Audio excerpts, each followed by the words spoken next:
Are we watching the beginning of the end for the New York Mets this season?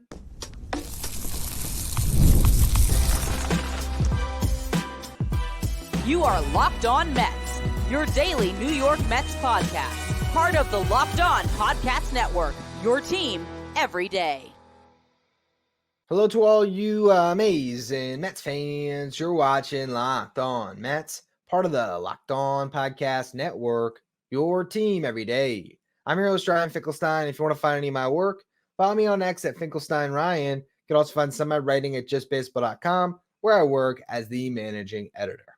Today's episode is brought to you by Prize Picks, the easiest and most exciting way to play daily fantasy sports. Go to prizepicks.com/LockedOnMLB. Use the code all lowercase LockedOnMLB for a first deposit match up to $100.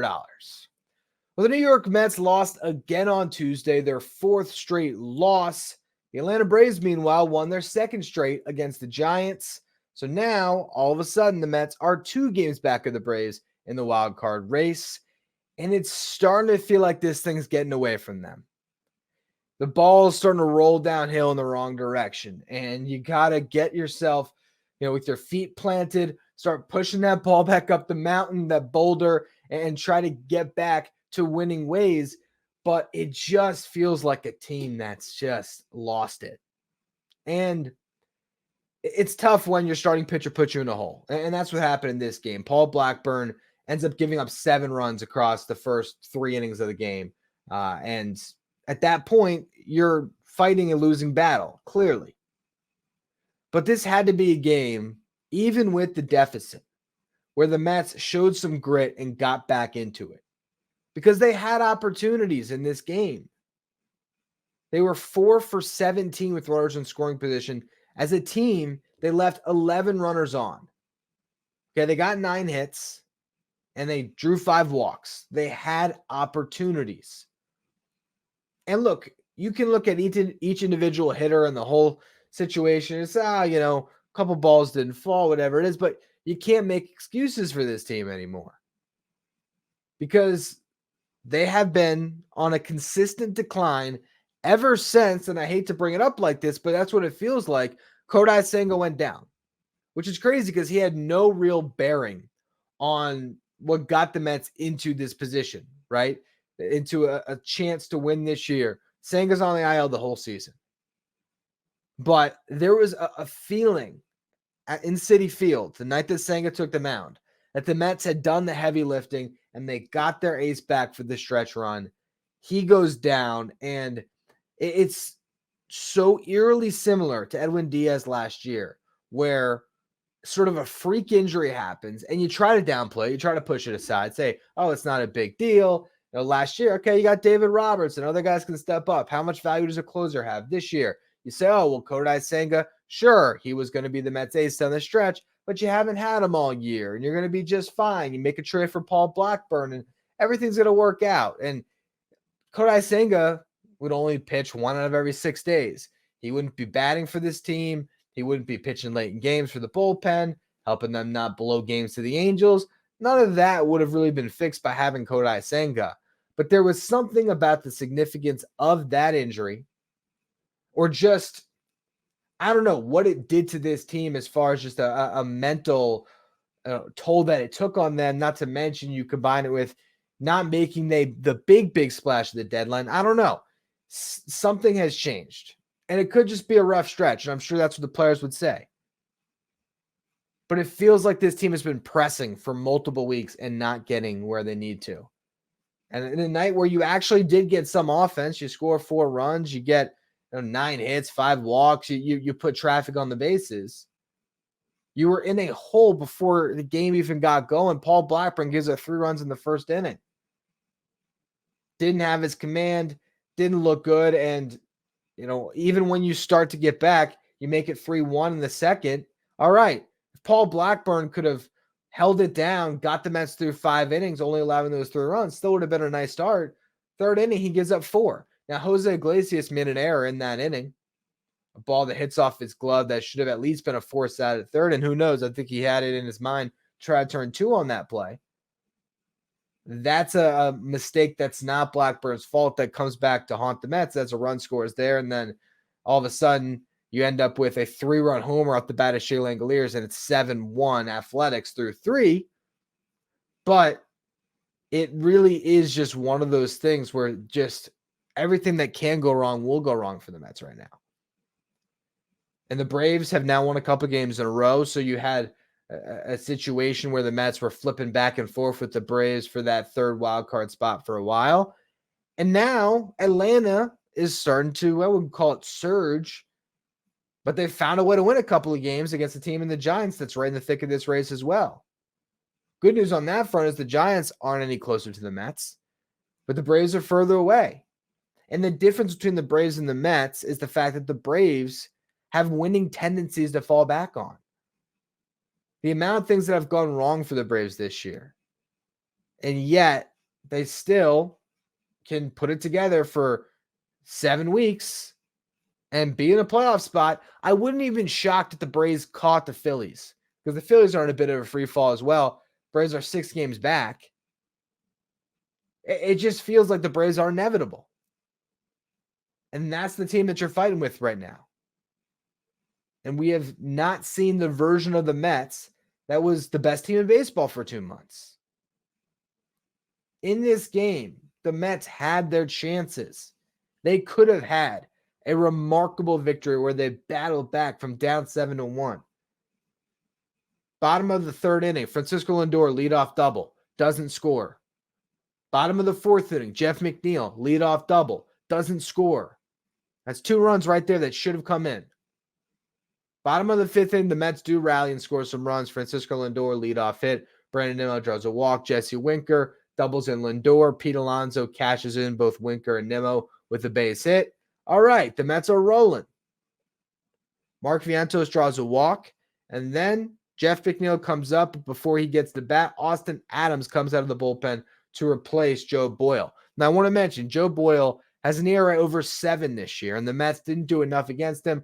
I will also note that this guy throws way harder than I expected and has better stuff than the stats would suggest. But ultimately, you're in a position to make Boyle look even worse and have a really bad line because he left a couple runners on, having already given up 4 runs.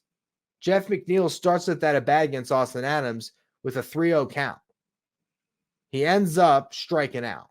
And if you remember the name Austin Adams, I loved him in spring training. We talked about him a lot before the season. I thought he was going to make the team as a minor league signing.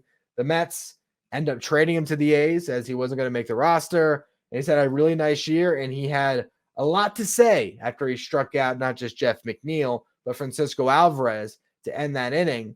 He did the OMG celebration. He then was shouting expletives, and it was a lot. A lot for a player that never actually suited up for the Mets. And I get it. These guys, you got to find the chip on your shoulder however you can get it. And it's probably what makes him as good as he's been this year, having a little bit of that. But after showing the Mets up the way he did, you'd have liked to see this team rally and make him and the A's look bad, but they couldn't do it. It just could not come through. Jose Budo gives up 2 runs in his 2nd inning of work to make that score just a little bit worse. And those 2 runs came right after the Mets scored theirs in the 5th. So again, you need to have those shutdown innings after you score. The Mets could not accomplish that. And ultimately, you just look at 4 for 17 with runners in scoring position and 11 men left on base as a team. It shows you how many chances the Mets had that they couldn't come through on. And you're just getting to this point where if this week goes poorly, if the Mets lose another game on Wednesday, lose the series to the A's, lose the series to the Marlins, and the Braves keep winning, you could be at the end of August here, and the Mets could be so far out of the race that any signs of contention would have just seemed like a mirage, a fantasy in the middle of the season that was never real. That's what you're at risk of. And I hope that this team finds a way to fight back. I said it on yesterday's show, win 5 games this week. Guess what? There's still 5 games left. Go on a winning streak and prove the doubters wrong, but the doubters are only going to get louder. And you could feel if the Mets are in that clubhouse, if they were listening to this, they could feel like, man, we earned so much more than this. How can the fan base jump off the bandwagon this quick? It's been a couple weeks of this. And at some point, you have to call a spade a spade. If this team doesn't turn it around quick, this season is going to be over early. And that is so unfortunate because all I care about this year, I don't even care if the Mets make the playoffs. So of course, I want it to happen. I want the Mets to go into that last week of the season with a chance. I want to watch those games against the Braves, and I want the Braves to be nervous. That's what I want to see happen this year. To me, if the Mets are within 2 games of the Braves going into that series, this season's a net positive. It's a win because that would mean the Mets are probably a winning team. I want to see the Mets finish this year with a winning record. But there is absolutely a world where not only does that not happen, but they end up far from that. And the slide continues throughout the rest of this month into September. And you're just asking a lot of questions about this team moving forward. Once you get to the end of the year, it's time to stop the bleeding. Hopefully, David Peterson can do that on Wednesday. But are the Mets going to continue to run Brandon Nimmo out there in the 2-hole? I got to talk about this more.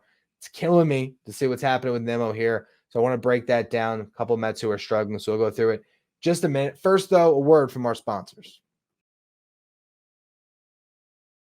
Today's episode is brought to you by Liquid IV. Get hydrated with electrolytes, essential vitamins, and clinically tested nutrients from the #1 powdered hydration brand in America. What I love about Liquid IV is how convenient it is, how good it tastes, and also how it makes me feel. With Liquid IV, all you do is you tear open the pouch, you pour it into 16 ounces of water. They say you tear, you pour, you live more. It hydrates you better than water alone. Liquid IV, when I go for a run and I come on back home, if I just drink a glass of water, I'll feel a little bit hydrated. If I drink one of my strawberry lemonade liquid IVs, I feel refreshed. I feel so much better. It's the perfect post-workout drink for me. 3 times the electrolytes of the leading sports drink with 8 essential vitamins and nutrients. Always non-GMO, vegan, gluten-free, dairy-free, soy-free.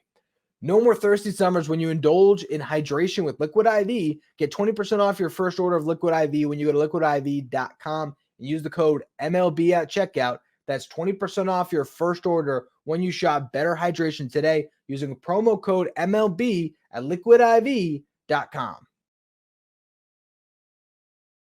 Today's episode is also brought to you by Prize Picks. Prize Picks is America's #1 daily fantasy sports app with over 5 million members.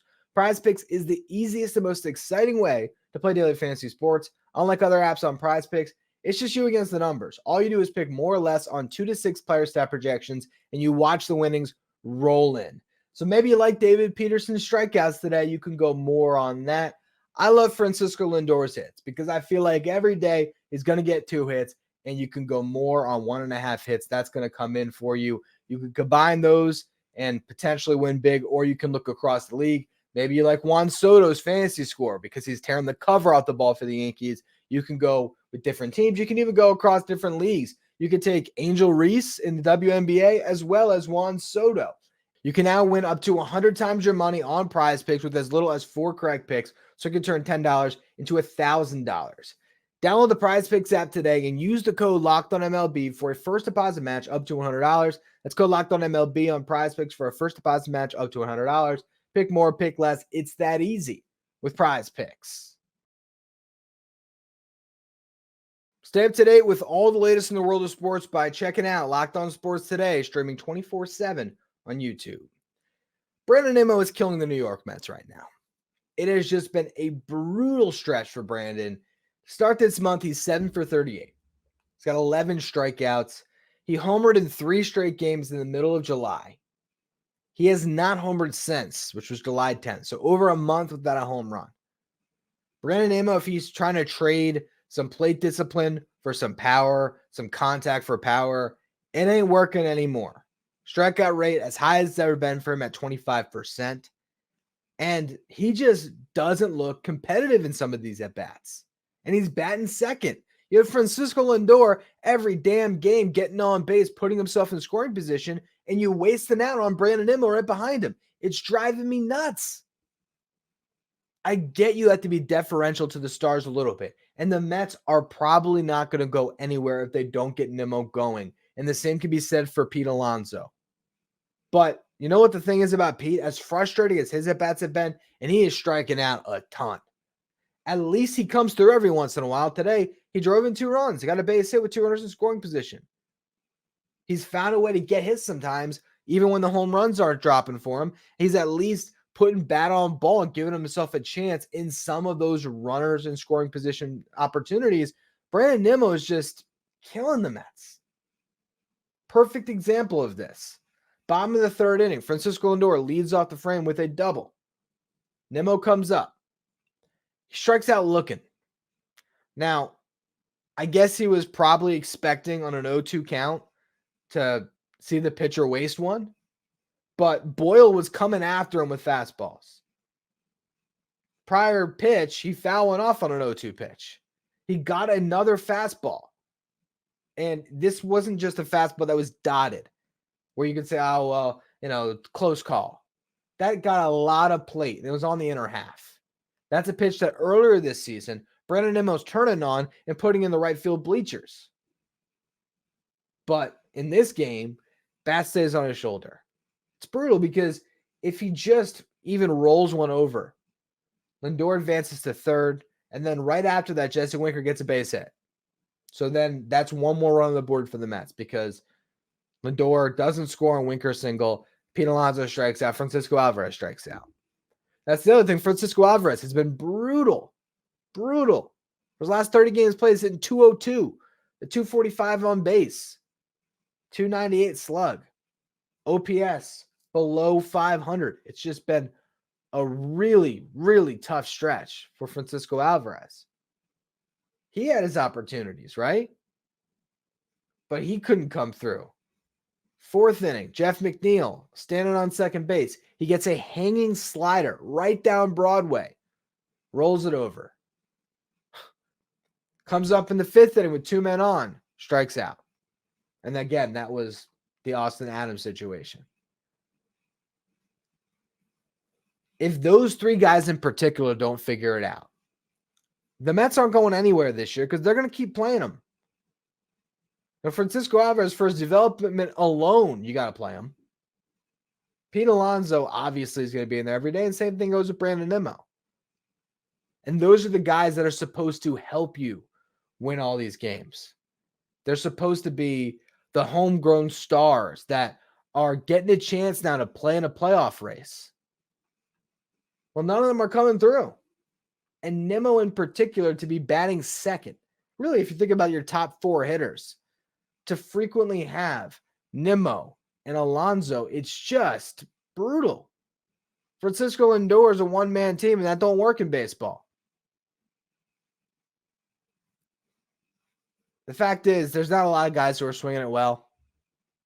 I mean, I don't think they're going to go with Francisco Lindor batting 1st, Jeff McNeil batting 2nd, Jose Iglesias batting 3rd. Don't think we're going to see that. And I understand wanting to keep Lindor in that leadoff spot because he's done so well with it. But I'd even consider dropping him back to the 3 hole and maybe you bat Iglesias and McNeil 1 and 2. Honestly, have them set the table, get on base, and maybe Lindor can drive in some more runs. To continue to roll out the lineup the way it's been, I just think you're banging your head against the wall. And those guys have to step up because you're running out of time. It's that simple. I said it before the week started here. Win 5 games. I'll keep saying it until the Mets maybe lose on Wednesday night, and I won't be allowed to say it anymore. But you got to find a way against an A's team that has been playing really good baseball, but it's not like they have a collection of talent that the Mets can't beat. If you can't beat the A's right now, then what hope do you have in this season, honestly? As good as they might be playing, how are you going to go up against the Brewers or the Phillies in a playoff series? Or the Dodgers, even, whoever it is. How are you going to go up against some of the better teams in the National League and win out? How are you going to go on the road to San Diego and win that series? And baseball is funny like that, or maybe the Mets lose this series, lose the next one, and then they sweep the Padres and the Diamondbacks and they get right back in the race. Who knows? But right now, it's just not looking like this Mets team is going to figure it out. And that's pretty frustrating. I'm not giving up on them by any stretch. I know it sounds like it because I'm frustrated. I know a lot of you are too, and I'm just expressing that. I still think this team has every ability to go out on Wednesday, play a great game. Hopefully David Peterson pitches a gem for them, and you end up getting back on track. You close out the you close out the A's with Quintana on the mound on Thursday, and then you beat up on the Marlins over the weekend, and you might get those 5 wins I was talking about, or at least get 4 and win both series. Then you look at the week and say, all right, it all worked out. But if you lose this series to the A's, lose the series to the Marlins, are the Braves going to be on Monday 5-6 games up? There's a distinct possibility that things can drop very, very quickly for the Mets. So now's the time. In the final segment today, we're going to talk a little bit about Starling Marte's rehab as he's moved up to Syracuse. Also, the Mets made a signing today. So go through all of that to close out the show. First, though, another word from our sponsors. Today's episode is brought to you by Ibotta. It's summertime, which means it's barbecue season, so stock up on all of your grilling favorites and earn cash back on every purchase when you use Ibotta. Ibotta is a free app that gives you the most cash back every time you shop on hundreds of items from groceries to beauty supplies and more. The average Ibotta user earns $256 per year. That could cover the cost of an entire shopping trip. Other apps give you points that don't amount to much. With Ibotta, you get to add offers into the app, upload your receipt, and you get real cash that you can cash out to your bank account, PayPal, or gift cards. Join the over 50 million savers and earn cash back every time you shop from over 2,700 brands and retailers, including Lowe's, Macy's, Sephora, Best Buy, and more. And right now, Ibotta is offering our listeners $5 just for trying Ibotta by using the code LOCKEDONMLB when you register. Just go to the App Store or Google Play Store and download the free Ibotta app to start earning cash back and use that code LOCKEDONMLB. That's Ibotta, Ibotta, in the Google Play or App Store and use the code LOCKEDONMLB.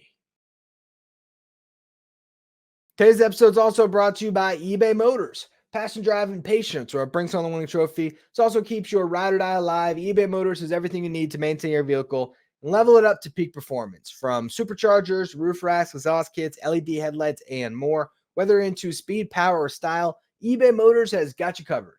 With over 122 million parts for your number one ride or die, you'll always find exactly what you're looking for. With eBay's guaranteed fit, your part is guaranteed to fit your ride every time or your money back.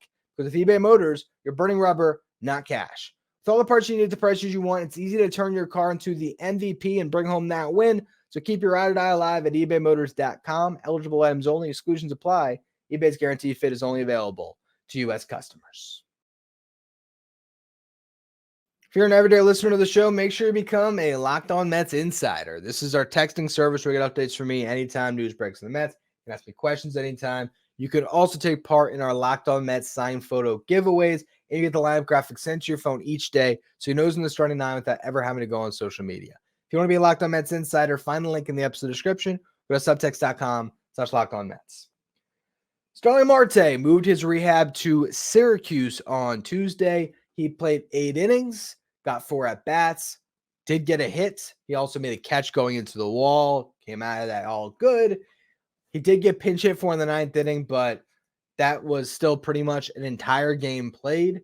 So Marte looks like he's ready to join the Mets. I imagine they'll keep him in Syracuse for one more, make sure he's good playing back-to-backs, and then you probably get him for that series against the Marlins this weekend. Probably give him Thursday off, and you roll from there with him starting, I'd imagine, for the New York Mets on Friday night. And that's going to provide a big lift, just emotionally to the team. I think getting Marte back into the fold is going to be a pretty big help. I also know for a fact that the Marlins, although they trade a lot of guys, they still have a very left-handed pitching staff, and having Marte in the lineup for this series should be a very, very welcome addition. Now, other things that happened in that game, Dom Hamill got rocked again. It's been a brutal season for him in Syracuse. Gave up 6 runs in 4 2/3. Sean Reed Foley came on in relief, got the final out of the 5th, but he gave up 2 runs in the 6th inning.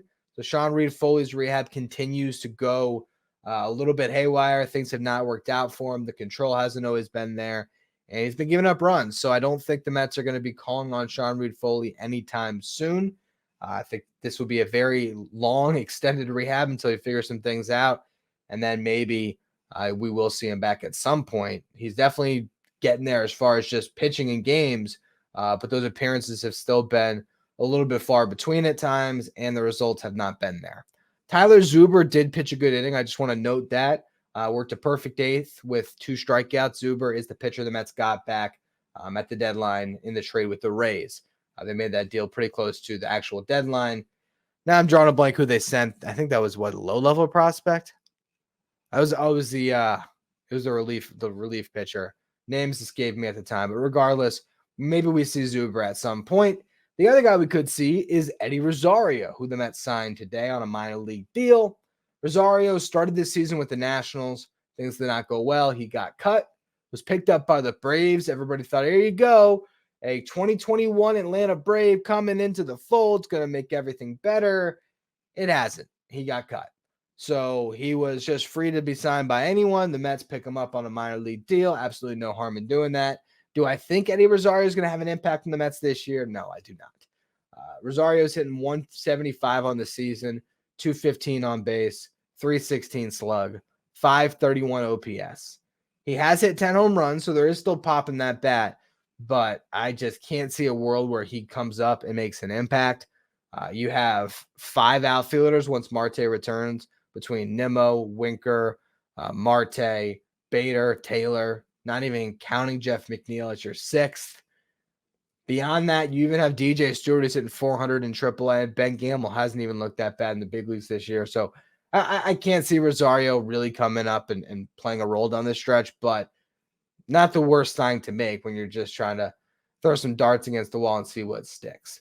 On yesterday's show, I did mention that I wanted to talk about Carson Bench making his pro debut. He's playing in what's called the Bridge League, and I actually have never heard of this. I thought he was playing in the Complex League, but then I couldn't find his stats anywhere. I guess the Complex has what they call the Bridge League, and it's a league for new draft picks. So it eases them into pro ball, so we haven't actually got him assigned to one of the Mets affiliates just yet. So there are no stats to be found, but in his first game, he did get 2 hits where he produced some pretty high exit velocities on a single and a double. So we'll see when he's officially put in the Complex League, if he plays some time in St. Lucie this year. Maybe they just assign him to Port St. Lucie. I don't think there would be anything wrong with that. But it is good to see the Mets first-round pick wearing Mets colors, playing in games, and I'll be excited to see what he does in his limited playing time down the stretch. And then, of course, next year, he will be one of the prospects that's circled that you want to keep your eyes on as a guy that could rise through this system pretty quick. Anyway, that's going to be all for today's edition of Locked On Mets. Thank you all for tuning in. Tomorrow's show, we'll either talk about the Mets losing their 5th straight game, and I'll probably be in an even worse state as I was tonight, or maybe some optimism will return. We'll talk about the Mets getting back on track and being in position to beat the A's on Thursday. It's one of the two. We'll see what happens. I appreciate you all again for tuning in. If you're listening on the audio side, follow, rate, and review wherever you get your podcast. If you're watching on YouTube, do me a favor, hit that subscribe button. Trying to get to 10,000 subs by the end of the season. I appreciate all of you who continue to subscribe. You can follow me on X at Finkelstein Ryan. Follow the show at Locked On Mets. Thank you for making Locked On Mets your first listen every day. And now for your second listen or your second watch, head over to YouTube and check out the first ever 24/7 streaming channel that covers everything, the world of sports. The local experts from each team and legal experts from each league. Find Locked On Sports today, streaming 24/7 on YouTube.